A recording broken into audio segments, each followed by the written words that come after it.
എറണാകുളം കുമ്പളം പഞ്ചായത്തിന്റെ 1-ാം വാർഡിൽ കനത്ത മഴയിൽ വീട് തകർന്നു വീണു. നൂറുകണ്ണിയിൽ ബൈജുവിന്റെ 35 വർഷത്തോളം പഴക്കമുള്ള വീടാണ് തകർന്നു വീണത്. വീടിനുള്ളിൽ ഉണ്ടായിരുന്നവർ അത്ഭുതകരമായി രക്ഷപ്പെട്ടു. രേഷ്മ ബാബു തയ്യാറാക്കിയ റിപ്പോർട്ടിലേക്ക്. ഇന്നലെ അതിശക്തമായിട്ടുള്ള മഴയാണ് എറണാകുളം ജില്ലയിൽ ഉണ്ടായിരുന്നത്. ഇന്ന് അല്പം മഴയ്ക്ക് ശമനമുണ്ട്, മഴ മാറി നിൽക്കുന്നുണ്ട്. എന്നാലും മൂടപ്പെട്ട ഒരു അന്തരീക്ഷം തന്നെയാണ്. ഇന്നലത്തെ മഴയിൽ കുമ്പളം പഞ്ചായത്തിലെ 1-ാം വാർഡിൽ നൂറുകണ്ണിയിൽ ബൈജുവിൻ്റെ വീട് തകർന്നിട്ടുണ്ട്. എനിക്ക് പിന്നിൽ കാണുന്നതാണ് ഈ വീട്. 35ഓളം വർഷം പഴക്കമുള്ള വീടാണ്, ഓടിട്ട ഒരു വീടാണ്. അത്ഭുതകരമായിട്ടാണ് ഇവിടെ ഉറങ്ങിക്കിടന്നിരുന്ന ബൈജു രക്ഷപ്പെട്ടത്. ഇന്ന് പുലർച്ചെ 4:30 കൂടിയാണ് ഒരു വലിയൊരു ശബ്ദം കേട്ട് പെട്ടെന്ന് പുറത്തേക്ക് ബൈജു ഓടുകയായിരുന്നു. ഓടുന്നതിനിടയിൽ ഓടിൻ്റെ കഷ്ണമൊക്കെ അദ്ദേഹത്തിൻ്റെ തലയിൽ വീണ് ചെറുതായിട്ട് പരിക്കേൽക്കുകയും ചെയ്തിട്ടുണ്ട്.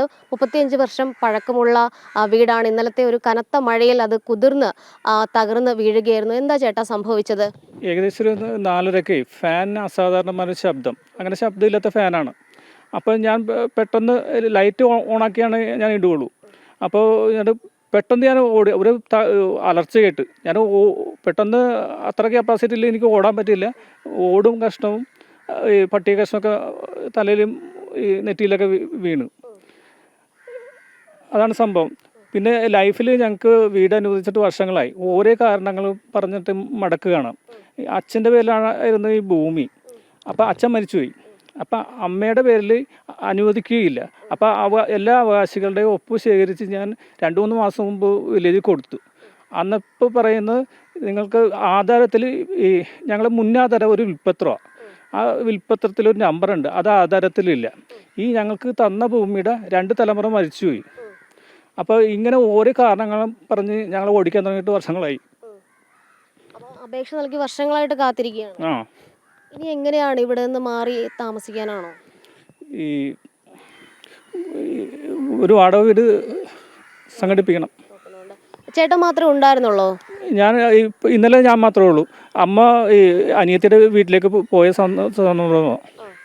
അപ്പോൾ അല്ലെങ്കിൽ അമ്മക്കും പരിക്കേറ്റും. വൈഫും കൊച്ചുങ്ങളും വൈഫിൻ്റെ വീട്ടിലാണ്. അച്ഛൻ്റെ ഒരു ബൈക്ക് ആക്സിഡൻറ്റിൽ 1 വർഷത്തോളം റെസ്റ്റിലായിരുന്നു.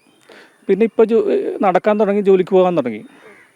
തലനാരിഴയ്ക്കാണ് ബൈജു രക്ഷപ്പെട്ടത്. വയസ്സായ അമ്മ മറ്റ് ബന്ധുവീട്ടിലായിരുന്നു, ഭാര്യയും മക്കളും ബന്ധുവീട്ടിൽ തന്നെയായിരുന്നു. എന്തായാലും ഭവന പദ്ധതിയിൽ വീട് ആവശ്യപ്പെട്ടുകൊണ്ട് അപേക്ഷയൊക്കെ നൽകി വർഷങ്ങളായിട്ട് കാത്തിരിക്കുകയാണ്. എന്നിട്ടും ഗുണമൊന്നും ഉണ്ടായില്ല. എന്തായാലും ഇനി വാടക വീട്ടിലേക്ക് പോകാനായിട്ടുള്ള ഒരു ധാരണയിലാണ് എത്തിയിരിക്കുന്നത്. വില്ലേജ് ഓഫീസിൽ നിന്ന് ആളുകൾ എത്തുമെന്നാണ് അറിയിച്ചിട്ടുള്ളത്. പഞ്ചായത്ത് മെമ്പർ അടക്കം ഈ തകർന്ന വീടിൻ്റെ അവസ്ഥ വന്ന് നേരിട്ട് കാണുകയും ചെയ്തിട്ടുണ്ട്. എന്തായാലും മഴക്കെടുതിയിൽ എറണാകുളം ജില്ലയിൽ ഇത്തരത്തിൽ ചില നഷ്ടങ്ങളൊക്കെ തന്നെ കൂടുതലായിട്ടുണ്ട്.